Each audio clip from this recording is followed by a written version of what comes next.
Bismillahirrahmanirrahim. Alhamdulillahi wa kafa. Wassalatu wassalamu ala sayyidil Mustafa wa ala alihi wa sahbihi ahli syidqi wal wafa, amma ba'd. Hadirin hadirat segenap keluarga besar Lembaga Pendidikan Islam Hidayatullah yang insya Allah semuanya dimuliakan oleh Allah. Amin. Pada kesempatan yang mulia ini, marilah kita senantiasa memanjatkan rasa syukur kita kehadirat Allah Subhanahu wa Ta'ala, berkah limpahan nikmatnya sampai detik ini kita masih dipertemukan di dalam majelis yang insya Allah penuh keberkahan, dalam keadaan sehat walafiat, tiada kurang satu apapun. Salawat dan salam kita haturkan pada junjungan kita Nabi Agung Nabi besar Muhammad Sallallahu Alaihi Wasallam. Semoga kelak di yaumil qiyamah kita berhak mendapatkan syafaatnya. Amin ya rabbal alamin. Hadirin hadirat rahimakumullah, melanjutkan apa yang sudah kita bahas pada kesempatan yang lalu. Kemarin kita membahas ayat nomor 3 surat Al-Baqarah, tapi belum selesai. A'udzu billahi minasyaitonir rajim. Bismillahirrahmanirrahim. Alladzina yu'minuna bil ghaibi wa yuqimuna sholata wa mimma razaqnahum yunfiqun, yaitu mereka yang beriman kepada yang gaib, melaksanakan sholat dan menginfakkan sebagian rezeki yang kami berikan kepada mereka. Sudah 3 pertemuan kita membahas ayat nomor 3 mulai awal September. Kemarin 2 kali kita membahas sholat. Sebenarnya kalau bahas sholat itu lumayan panjang. Imam An-Nawawi menulis bab sholat di dalam kitab Majmu' Syarah Muhadzab itu 1 jilid sendiri, sekitar 250 halaman. Beliau membahas dengan sangat detail. Beliau membahas berkaitan dengan kaidah-kaidah perbedaan madhabnya di mana, dalil-dalilnya mana, penguatnya mana dan sebagainya. Cuma saya tidak enak kalau bahas sholat terus. Suatu saat nanti kita akan bahas lagi. Nah, kita lanjut ke poin berikutnya di ayat wa mimma razaqnahum yunfiqun, dan menginfakkan sebagian rezeki. Baru rezeki menurut apa yang disampaikan di ayat ini itu diberikan. Jadi rezeki itu antara kepasifan dan keaktifan manusia itu lebih dominan kepasifannya, karena posisinya itu wa mimma lan saking barang razaqna kang wis paring rezeki sapa ingsun. Jadi rezeki itu posisinya dikasih, rezeki itu posisinya diberi. Kita memang aktif, tetapi keaktifan kita itu tidak dominan di dalam menentukan porsi rezeki yang Allah berikan kepada kita. Inilah yang mestinya menjadi catatan penting bagi kita, karena filosofi rezeki dalam syariat agama Islam itu kan bukan hanya harta benda, bukan hanya materi, tapi banyak. Setiap apapun yang diberikan oleh Allah kepada manusia dan itu bermanfaat bagi manusia, maka itu bisa dikatakan sebagai rezeki.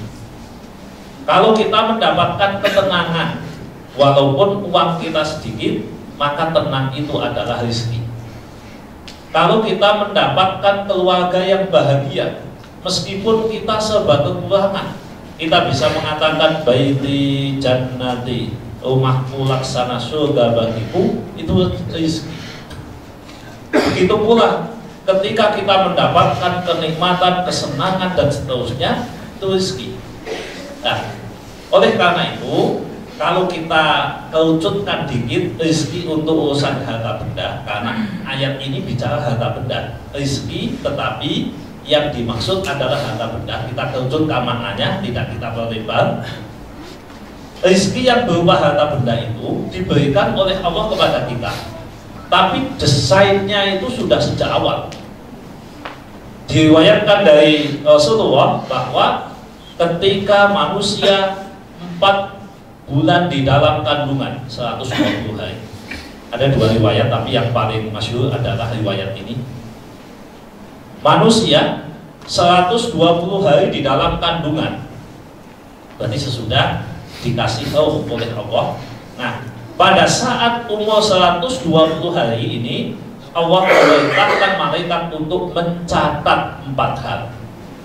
Jadi perlu diketahui, ini hanya dicatat. Sebuah perencanaan, dicatat 4 hal. Apa? Satu, pertama adalah kematian atau ajalnya, dan ini udah tidak bisa diutak-atik. Ajal manusia itu udah tidak bisa dimajukan, tidak bisa diundurkan. Idza jaa ajaluhum fala yastakhiruna sa'atan wa la yastaqdimun. Kalau sudah datang ajalnya, jatuh tempo hidupnya, maka tidak bisa dipercepat dan tidak bisa diperlambat. Berarti ini tidak usah diutak-atik. Panjenengan mau doa minta panjang umur nganti pun sewu, lambene ora bakal dikabulke kalih Gusti. Silaturahim betul dawuhnya Rasul, tapi itu dimaknai maknawi. Man ahabba ayyub saqahu fi rizqihi wa ayyung sa'alahu fi athari falyasil rahimah. Itu terjemah bahasa Indonesia. Saya disebut wa ayyung sa'alahu fi athari, dan pengen panjang umur maka silahkan sambung silaturahim. Ini para ulama mayoritas memaknai itu maknawi. Jadi bukan panjang umur dalam arti umur kita diperpanjang, umur kita ditambah, tidak begitu, tetapi umur ini diberkahi oleh Allah. Nah, ajalnya sudah pasti, Bapak Ibu, kita sudah pasti matinya kapan. Terus kemudian keadaannya bagaimana hanya Allah yang tahu, kalau kita tidak tahu. Terus yang kedua adalah rezekinya. Nah, rezeki ini sudah dicatat oleh malaikat atas perintah Allah ketika manusia berada di alam kandungan berumur 120 hari. Ini dicatat dalam bentuk global.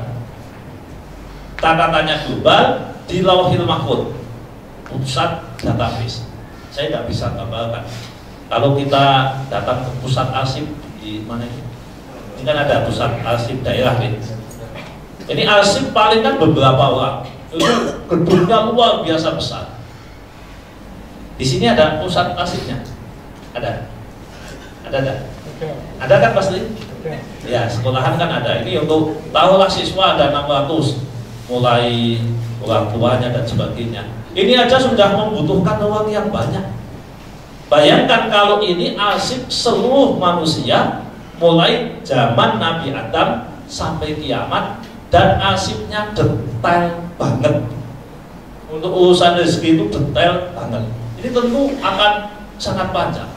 Jadi catatan-catatan yang berkaitan dengan urusan rezeki itu diarsipkan di tempat yang disebut sebagai Lauhil Mahfuz. Nah ini Bapak Ibu, rezeki udah pertama kita tidak usah khawatir, sudah ditulis sejak kita masih di alam kandungan.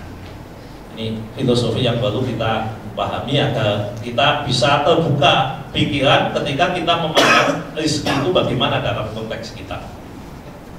Terus yang berikutnya Bapak Ibu, bahwa rezeki ini yang sudah ditulis sejak kita berada di alam kandungan pasti diselesaikan oleh Allah.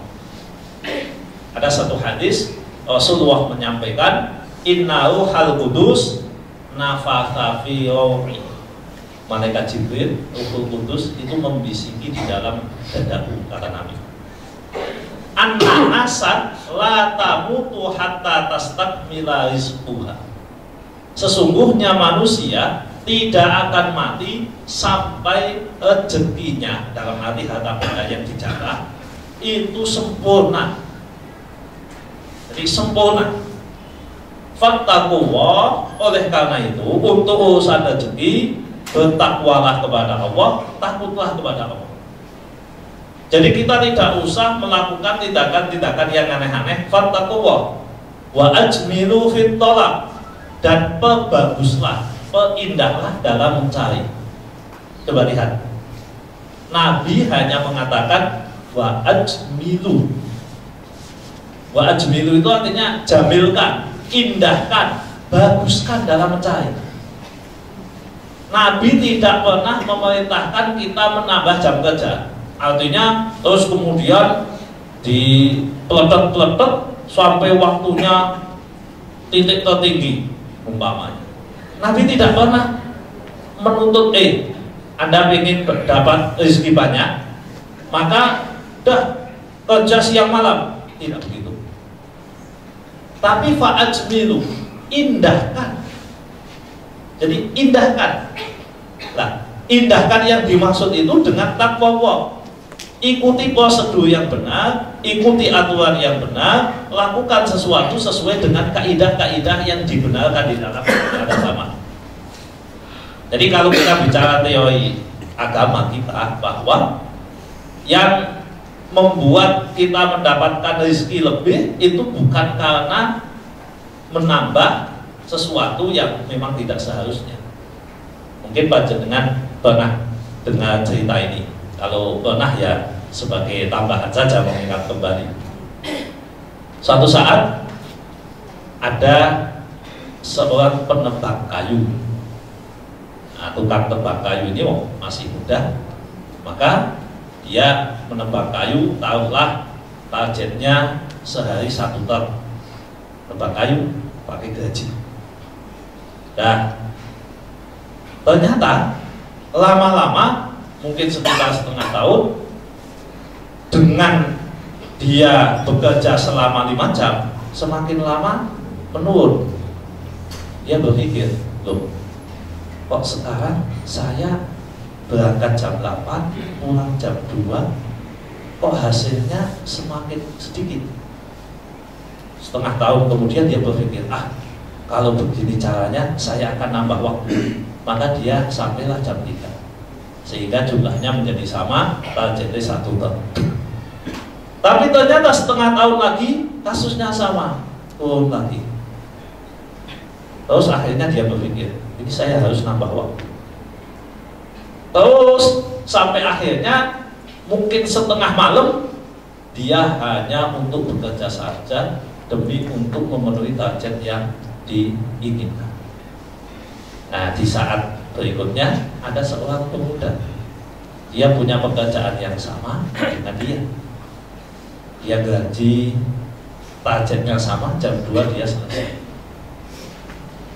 Terus besok lagi ternyata 6 bulan dia masih tetap sama, 1 tahun masih tetap sama, dan jam kerjanya tetap jamnya tetap.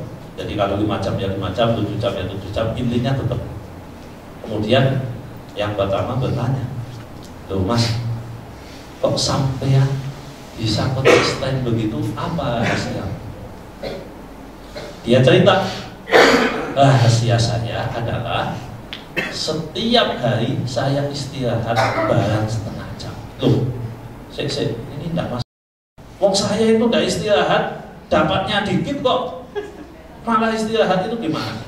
Ya, sambil istirahat, mengumpulkan tenaga, saya ngasah ke diri saya. Loh, kalau saya mas, daripada untuk istirahat, daripada untuk masak, mending untuk bekerja, kan dapat banyak. Itu pikiran si A tadi. Terus si B jawab, buktinya mana? Anda itu setengah tahun nambah 1 jam, setengah tahun nambah 1 jam, hasilnya sama dengan saya. Hasilnya nyatanya sama dengan saya.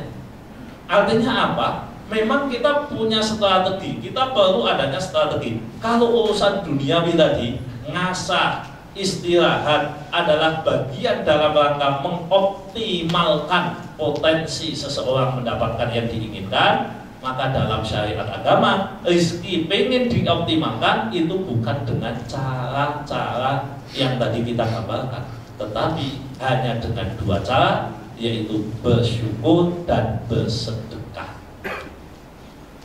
Jadi caranya 2 itu, bukan dengan membanting tulang lebih banyak, bukan dengan itu, tetapi bersyukur dan bersedekah.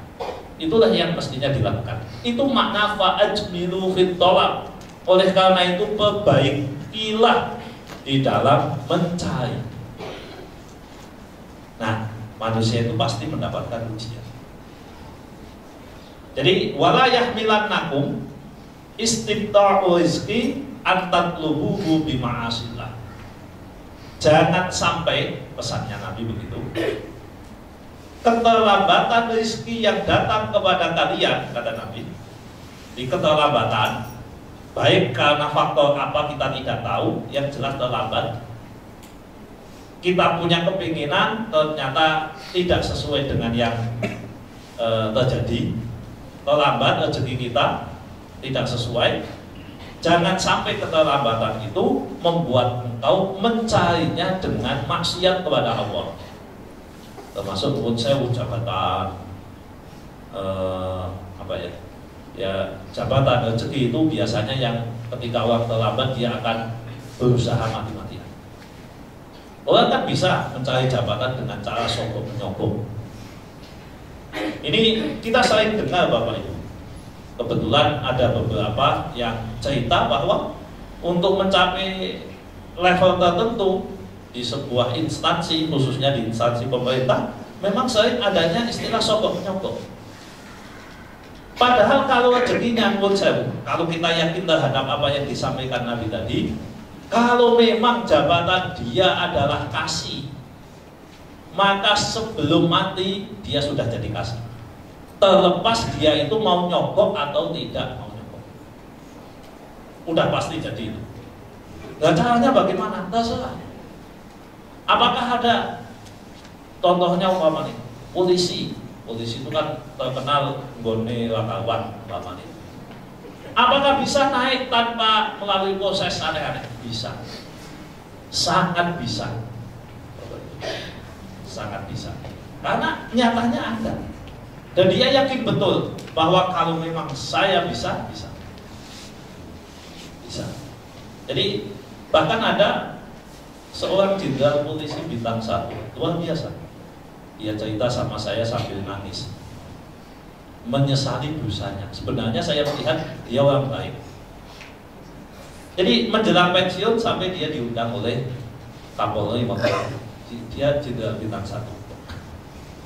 Nah, diundang, dia dibisiki sama Kapolri, Anda itu selama ini tugasnya selalu di lapangan, karena beliau itu komandan Brimob, jadi selalu di lapangan. Nah, dilihat teman-temannya kan pada tahu dia miskin, bahkan dia haji saja sesudah pensiun. Bayangkan seorang jenderal hajine isone ngenteni pensiun. Entah uang pensiun, kan ada apa, uang pensiun itu terus kemudian dilumpuhkan dengan istrinya, ya hajinya begitu. Baru kemarin tahun 2004 atau 2005 dia haji. Padahal dia punya kesempatan untuk melakukan itu. Diundanglah dia. Kemudian sesudah diundang, ini Anda keluar 4 bulan lagi pensiun. Saya mau pindah tanpa jenengan ke pengadaan di Mabes Polri. Siap, saya apapun siap. Pengadaan itu katanya yang paling besar. Tanya. Nah, sesudah seperti itu dia masuk ke situ baru 2 hari ada proyek pengadaan mobil apa ya? Mobil polisi gede itu, Brimob itu yang besar. Apa itu? Tak besar itu. Ada 350. Katanya fee-nya itu 1:10. Jadi kalau beli 10 dapat fee 1. Jadi dia dapat jatah 35 ton. Itu hari kedua dia belajar. Karena dia tidak mau menerima, enggak, saya tidak mau. Akhirnya di rumahnya didatangi, ada 2 mobil datang, mewah mobilnya. Istrinya ngebel, Pak, kita itu mau pensiun, kok Bapak beli mobil itu kita ngangsurnya gimana? Siapa yang beli mobil? Lah ini ada dealer ngantar mobil 2. Bapak itu jangan aneh-aneh, udah kembalikan ini kan. Akhirnya dikembalikan. Dia malah dipanggil BPK, Bapak gimana ini kok penyelesaian anggarannya tidak bagus? Kan malah tidak bagus karena tidak sesuai dengan serapan yang seharusnya.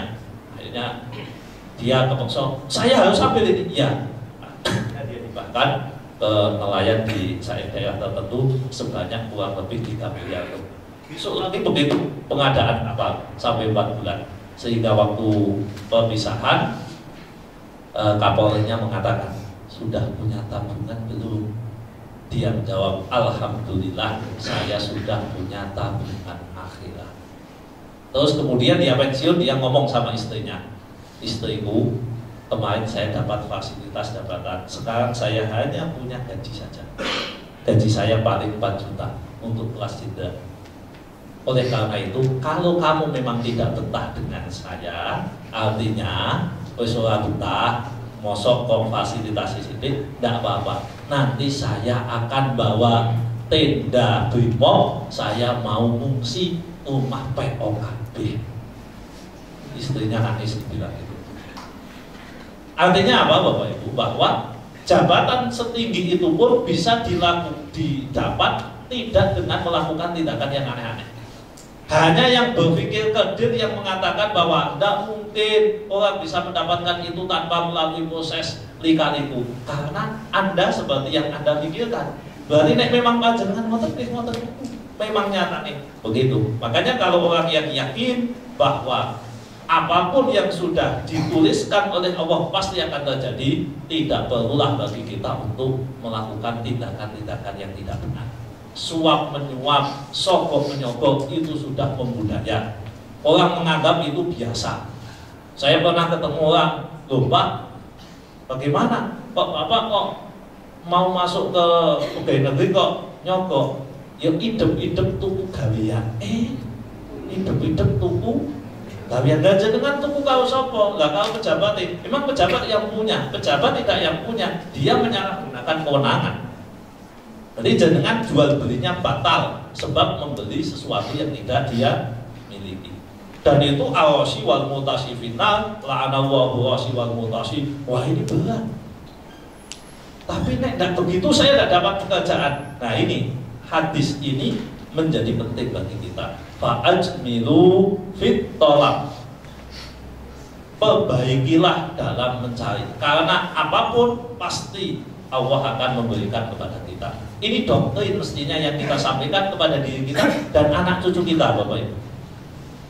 Kalau anak cucu kita sudah didoktrin, situ harus bekerja ini, mendapatkan ini dan seterusnya, ini doktrin materialistis. Katanya kita anti kapitalis, katanya kita anti sosialis, katanya kita anti komunis, tapi kok prakteknya meh podo baik. Ya jangan sampai begitu.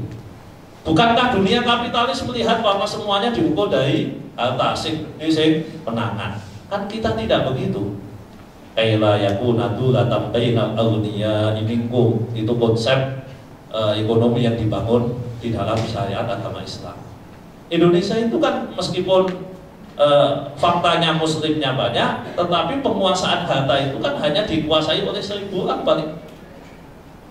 Saya dapat di grup WA saya itu kebetulan kan memang urusan masalah sehingga do bisnis itu. Nah, itu bahas tentang 150 orang terkaya di Indonesia pasca tax amnesty. Itu yang muslim hanya sedikit. Kekayaan minimal 500 juta dolar. Itu yang paling sedikit nomor 1 second.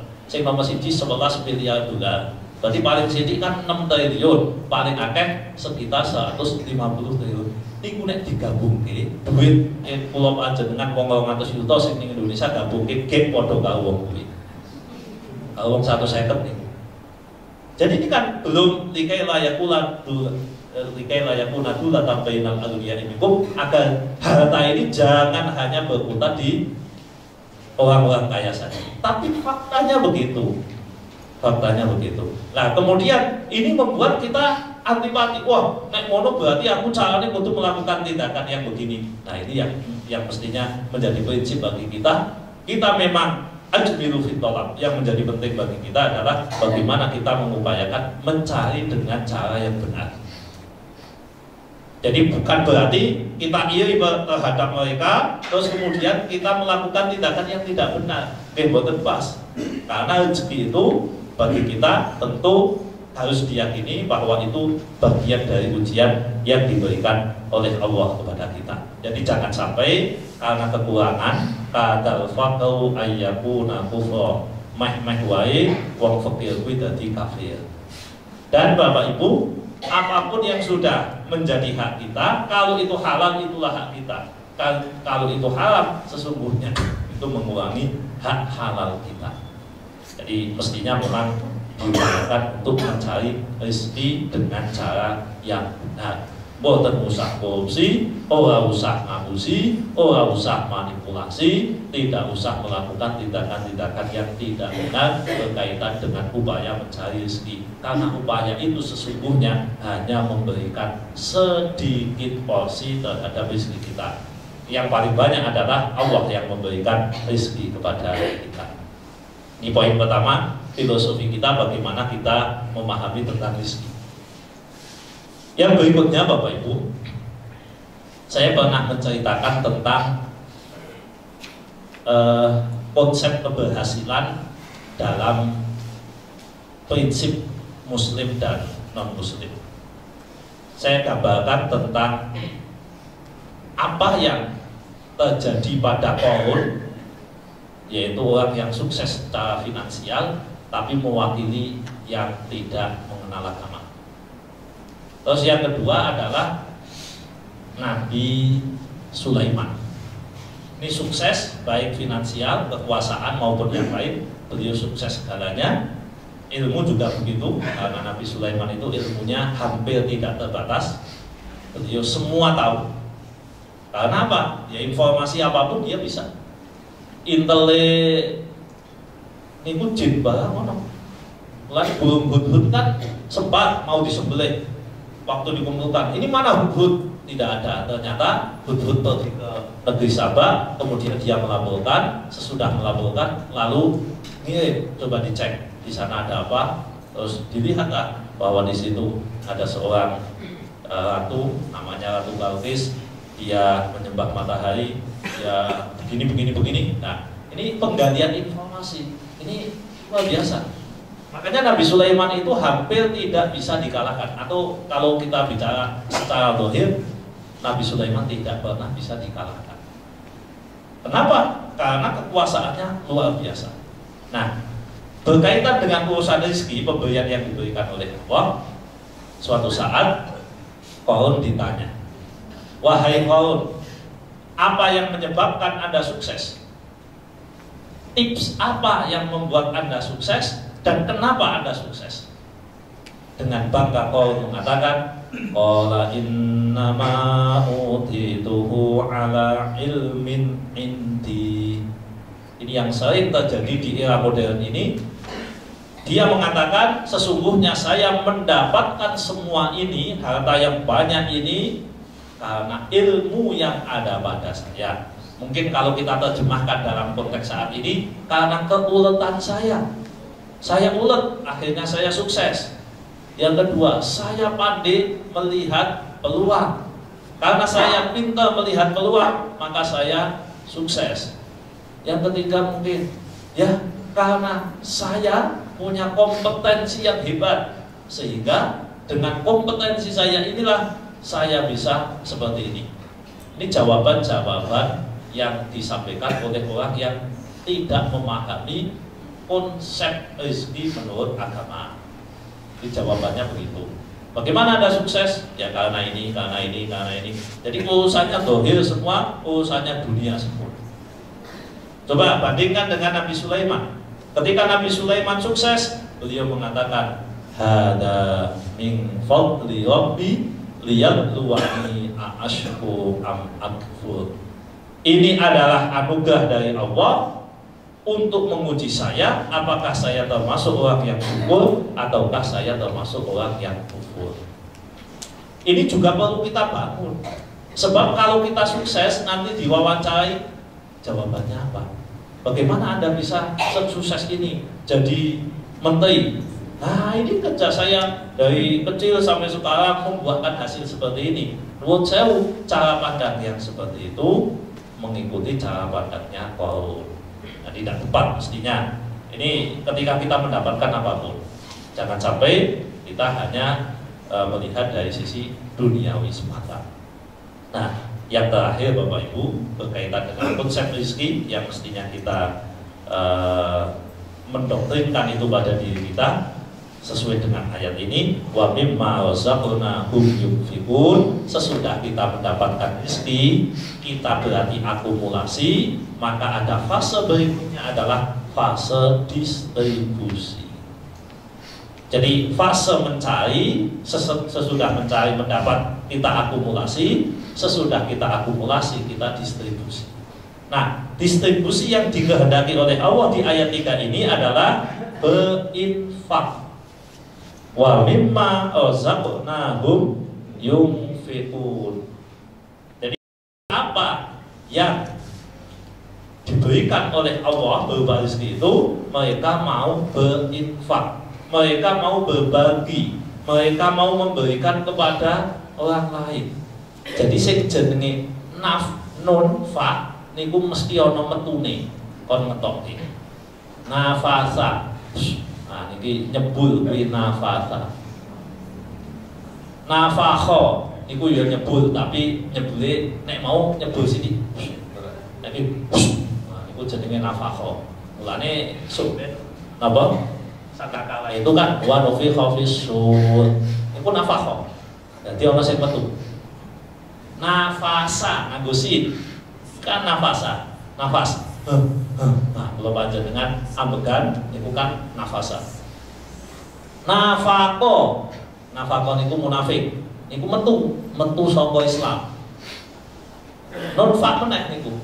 Nafako. Lah, terus infak itu juga sama, ngetokke. Jadi infak niku mengeluarkan apa yang ada di dalam diri kita. Mengeluarkan apa yang kita miliki, itu jenenge infak. Ya bahasanya mau sedekah, mau infak, mau hadiah, ini sama. Zakat juga sama. Nah, cuma kalau infak, para ulama mencoba menggali, apa toh bedanya sedekah karo infak? Kalau infak itu hanya berupa materi. Kita tidak bisa infak senyum. Ayo infak, ya kula senyum mawon. Nah, ini tidak bisa. Nek sedekah bisa. Tahlil itu sedekah, tasbih itu sedekah, tahmid itu sedekah, tapi bukan infak. Nek infaknya ya mung harta benda. Nah, konsep mengeluarkan itu sesungguhnya dalam konsep syariat kita, mengeluarkan itu tidak akan mengurangi apa yang kita keluarkan. Saya pernah dengar cerita, cuma saya lupa kitabnya. Cerita ini, jadi suatu saat Abdurrahman bin Auf itu ceritanya sahabat terkaya. Jadi orang yang paling kaya pada zaman Rasul itu Abdurrahman bin Auf. Nah, suatu saat dia mendengar nanti di akhirat orang yang kaya itu masuk surganya belakangan. Dia nangis, ya Allah, kalau saya kaya masuk surga belakangan. Lalu dia berdoa, ya Allah jadikan saya miskin. Dia berdoa, ya Allah jadikan saya miskin. Ternyata doanya tidak kabul-kabul. Kok bisa sugih itu aku kan? Nah, suatu saat di Madinah itu terjadi semacam ledakan panen kurma. Jadi terjadi ledakan panen kurma sehingga kurma ini bosok kabeh ora payu. Nah, ini mungkin caranya aku miskin. Kurma bosok dituku rega normal jejal. Niate ben kiri. Aneh to niku. Tentu boten enten iki. Jadi penduduk ini di bawah-bawah itu ndak kagok kabeh bosok kok. Bosok semua ndak apa? Ya, sebagian gagal panen, sebagian memang ndak laku. Sahabat Abdurrahman bin Auf mengatakan, "Dah lah, bismillah niat ingsun muga-muga miskin." Akhirnya karena kalau masalah sedekah, beliau udah sedekah berkali-kali kok ndak miskin-miskin. Mana ini? Jadi susah dia jadi orang kaya. Nah, akhirnya alhamdulillah harta saya sudah berkurang, mungkin tinggal 20% lah. Memang habis, tahulah hartanya 1 triliun, 800 miliar gawe tuku kurma bosok disimpen di gudang. Bosok kabeh ora mesti mangan to. Wis hidup-hidup sedekah karo sikat. Nah, hidup-hidup ngoten. Nah, udah wis rada ayem sithik, alhamdulillah muga-muga doaku terkabul. Sekitar seminggu lagi ada utusan dari kerajaan Yaman. Kerajaan Yaman datang ke situ mendengar informasi bahwa di Madinah banyak kurma bosok. Nah, terus utusan itu mengatakan, kami diutus dari kerajaan kami bahwa di kami ada wabah penyakit. Nah, wabah penyakit itu tombone kurma bosok. Akhirnya dibeli 10 kali lipat Bapak Ibu. Waduh ya Allah, ora sido miskin. Ini naf tadi. Jadi mengeluarkan itu hakikatnya tidak mengeluarkan. Nek jenengan ajeng praktek tapi niatnya aja ngeten.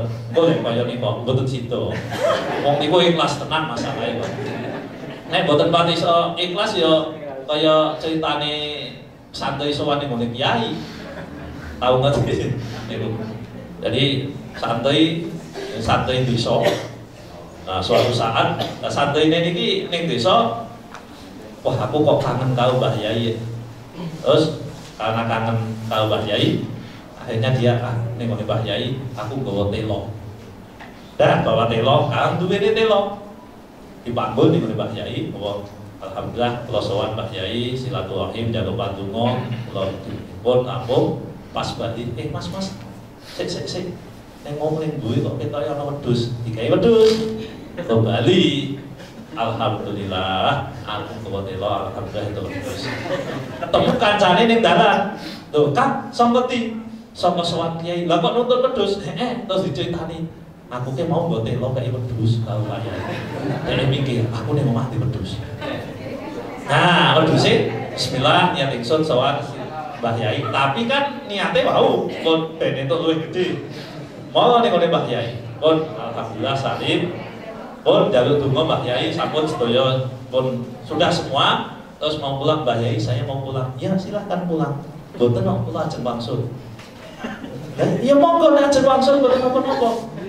Mboten Yai kula niku wau wis sedekah ikhlas Yai. Oh, mudeng Mbah Yai. Pun sampean sedekah wedhus. Kaine duwe iki ana telo. Telo ini dikeke. Iki Mas, alhamdulillah ning duwe ana telo. Iki tak keke sampean. Mulih gebuk-gebuk kene. Kurang ajar kae. Mulane aja ora ikhlas. Dan entuk telo. Abdurrahman bin Auf kan niat tenan niku, ya Allah, kula pengin terus masyarakat ditolong betul, akhirnya ternyata mendapatkan yang lebih bawah. Itulah rezeki, itulah infak, naf. Jadi nonfak itu selalu ada yang keluar, dan ketika ada yang keluar ternyata ada yang masuk lagi. Itu mestinya menjadi salah satu prinsip bagi kita di dalam memahami rezeki. Karena pola distribusi yang dikehendaki dalam Islam adalah distribusi yang selalu siklusnya itu selalu berputar. Jadi selalu berputar, begitu terus. Jangan mandek di kita. Kalau kita punya harta, kita punya benda, kita simpan untuk diri kita, kemudian kita tidak pernah mau berinfak, kita tidak mau bersedekah, itu tidak akan menambah apapun. Ya hanya menambah kebahagiaan semu. Katanya teorinya siapa? Sigmund Freud. Itu kan mengalami fase fiksasi orang seperti itu. Jadi senengannya kebahagiaannya mau belok kotoran, nek numpuk-numpuk bondo itu senang. Ya kurang lebih begitu. Saya jamnya udah selesai soalnya.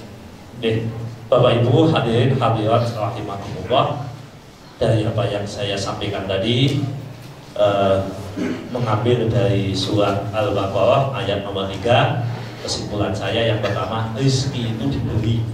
Usaha kita itu betul bisa mendatangkan rezeki, tetapi persentasenya dikit daripada apa yang diberikan oleh Allah.